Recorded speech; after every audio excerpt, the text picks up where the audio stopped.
दिशा फाउंडेशनच्या वतीने गरजू विद्यार्थ्यांना मदत करण्यासाठी हा उपक्रम आहे. मला तुम्हाला सांगावंसं वाटतं की आयुष्यामध्ये सक्सेसफुल होण्यासाठी मनुष्यबळ विकास फार महत्त्वाचा असतो. आणि मनुष्यबळ विकास म्हणजे ह्युमन रिसोर्स डेव्हलपमेंट. त्याच्यासाठी दोन सगळ्यात महत्त्वाच्या गोष्टी म्हणजे शिक्षण आणि आरोग्य. तर आज आम्ही प्रशासनाचे घटक म्हणून या व्यासपीठावर उपस्थित आहे. तर शासनाचा प्रयत्न असतो की टिल द लास्ट पर्सन ह्या दोन गोष्टी जितक्या शक्य जेवढ्या पॉसिबल आहेत तेवढ्या लास्ट घटकापर्यंत पोहोचवणं. परंतु एवढी मोठा देश आपला आहे, एवढ्या मोठ्या 125 कोटीने आता तो 140 कोटीपर्यंत गेलेला आहे. एवढ्या मोठ्या लोकसंख्येपर्यंत शेवटपर्यंत पोहोचणे हे शासनाला शक्य नसतं. तर आपल्यासारखी जी NGO आहेत म्हणजे आपला जो उपक्रम आहे हा अतिशय स्तुत्य आहे. म्हणजे शिक्षण आणि आरोग्य ह्या दोन सेक्टरमध्ये आपण काम करत आहेत. मी थोडी आता माहिती घेतली की फिरता दवाखाना आहे की आरोग्यामध्ये आपल्याला प्रॉब्लेम्स माहिती असतात परंतु त्याचं सोल्युशन समोर नसतं. आर्थिक परिस्थिती असेल, वेळ असेल, असं वेगळ्या कारणांमुळे आपण त्याच्यावरती काम करत नाही. परंतु आपल्यासारख्या NGOच्या माध्यमापर्यंत आपण या सगळ्या लोकांपर्यंत पोहोचत आहे. आणि दुसरं म्हणजे शिक्षण. आता आम्हाला खूप आनंद आहे की आपण इथल्या मला वाटतं सगळ्याच मुली दिसत आहेत, मोस्टली ऑल आर गर्ल्स. तर तुम्हाला एक उदाहरण देते की एक व्यक्ती आणि त्याचं काही टार्गेट असतं. तर ह्याच्यामध्ये एक रस्ता असतो, बरोबर ना. तर त्या माणसाला त्याच्या टार्गेट किंवा ध्येयापर्यंत पोहोचण्याचा जो मार्ग आहे तो वेगवेगळ्या प्रकारचा असतो. काही मुलं शाळेमध्ये कसे जातात, काही मुलं कारने जातात, बरोबर. त्या कारमध्ये काही फरक असतो. काही इनोवाने जातात, बरोबर, काही बसने जातात, काही मिनी बसने जातात, काही टू व्हीलरवर जातात, काही ऑटोने जातात आणि काही चालत जातात, काही सायकलवर जातात. म्हणजे हा काही त्या विद्यार्थ्यांचा म्हणजे त्या मुलांची चूक आहे का, तर नाही. ते जन्माला येताना सगळेच सारखे आहेत परंतु त्यांना त्यांच्या ध्येयापर्यंत जाण्याचा मार्ग कसा आहे, वेगळा आहे. तरीसुद्धा प्रत्येकजण आपापल्या परीने त्या अडथळ्यांवर मात करून पॉझिटिव्ह राहून त्या ध्येयापर्यंत पोहोचण्याचा 100% प्रयत्न करत असतो. किंवा आपल्या संपूर्ण लोकशाहीचंच एक उद्दिष्ट असं आहे की जी काही साधन संपत्ती आहे त्या सगळ्याचं समन्यायी वाटप सगळ्यांमध्ये झालं पाहिजे. परंतु आपण ज्या पद्धतीने आता उदारमतवाद आणि खाजगीकरणाचे धोरणं ज्या 91मध्ये स्वीकारले, मग त्याच्यापूर्वी पण किंवा त्यानंतर जरा थोडे आपल्या डिस्पॅरिटीज येताना दिसत आहेत. म्हणजे काही वर्गाकडे जास्त प्रमाणात संपत्ती येते आणि काही वर्ग मात्र त्या बाबतीत मागे राहिलेला आढळून येतो. आपण ज्या ग्रामीण भागामध्ये राहतोय त्या ग्रामीण भागामध्ये लातूरसारख्या याच्यामध्ये शेतीत पण प्रगती होते परंतु त्याला एक लिमिट्स आहेत ज्या भौगोलिक आहेत आणि किंवा नैसर्गिक आहेत.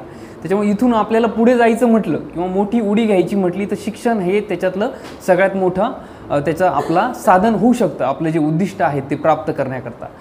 तर त्याच्यामध्ये मला दिशा प्रतिष्ठानचं खरोखर कौतुक करावं असं वाटेल की तुम्ही जे दोन महत्त्वाचे मुद्दे निवडले. म्हणजे NGO स्थापन करताना मला पूर्ण प्रोसेस माहिती आहे की कसं आपण स्थापन करतात, एकत्र येणं, तुमचे उद्दिष्ट काय, ते सगळं नमूद करून आपल्याला एक स्वयंसेवी संस्था स्थापन करावी लागते. परंतु त्या याच्यामध्ये तुम्ही जे दोन कार्यक्षेत्र तुमची निवडली, शिक्षण आहे आणि आरोग्य आहे, तर त्या याच्यामध्ये तुम्ही चांगल्या पद्धतीने काम करतायत. मगाशी तुम्ही जी माहिती दिली त्या माहितीमध्ये कोविड काळामध्ये ज्यावेळेस बाकीचे बऱ्याचसे जे सगळेजण घरात बसले होते त्याच्यातही तुम्ही विशेषतः जी सेकंड वेव्ह आली त्या याच्यामध्ये खूप चांगल्या पद्धतीने काम केलं.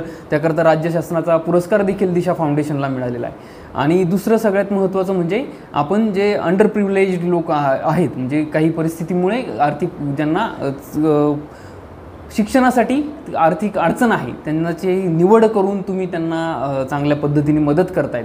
मॅडमनी पण सांगितलं किंवा सगळ्यांनी सांगितलं ही जी मदत आपल्याला येते तर तिचा आपण कुठल्याही पद्धतीने संकोच मानून घ्यायचं कारण नाही. त्याच्यात आपला दोष नाही. आपली परिस्थिती आज तशी आहे त्यामुळे आपल्याला ह्या मदत घेण्याची गरज पडते. तर ती घेऊन आपण एवढं सक्षम झालं पाहिजे की उद्या या इथं बसायची आपली क्षमता निर्माण झाली पाहिजे आणि त्या याच्यातून आपण पुढचे जे दुसरे गरजू व्यक्ती असतील त्यांच्यापर्यंत आपण मदत करू शकलो पाहिजे. ही क्षमता आपण निर्माण करणं आवश्यक आहे.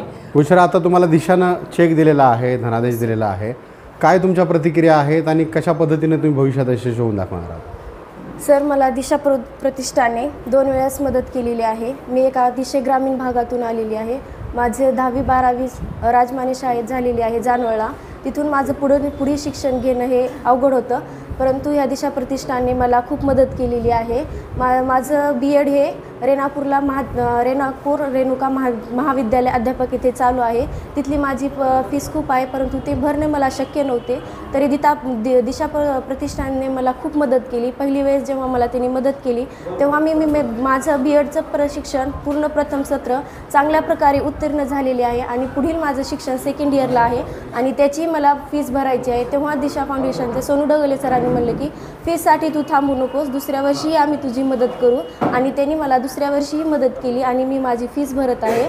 त्यांनी मला चांगल्या प्रकारे शिक्षणात मदत केलेली आहे आणि मी पुढे चलून जेव्हा ही यशस्वी होईल तेव्हा मी 5 किंवा 10 विद्यार्थ्यांना ज्या प्रतीने माझं होईल त्या प्रतीने मी मदत करण्याचे आश्वासन देत आहे. आणि थँक्यू सर, दिशा प्रतिष्ठान, मी तुमचे खूप आभार. थँक्यू. या जिल्ह्यामध्ये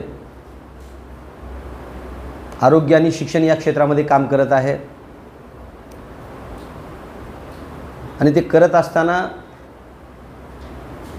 3 वर्षामध्ये प्रत्यक्ष 3 कोटीपेक्षा जास्त मदत विद्यार्थ्यांच्या शिक्षणामध्ये दिशा प्रतिष्ठानने केलेली आहे. आणि आरोग्याच्या माध्यमातून काम करत असताना फिरता दवाखाना असेल, दिशा क्लिनिक असेल, रुग्णांना मदत असेल, ऑपरेशन असतील, या सर्वांच्या माध्यमातून प्रत्यक्ष 5 कोटीपेक्षा जास्त मदत दिशा प्रतिष्ठानच्या माध्यमातून आरोग्य क्षेत्रावर खर्च करण्यात आलेली आहे. दोन्ही सन्माननीय अधिकारी या ठिकाणी उपस्थित आहेत. आणि खरं तर मी मागेही म्हणालो, इस्माईल भाऊला म्हणालो की ताई आपण अधिकारी कमी, अभिनेत्री जास्त मला वाटतात.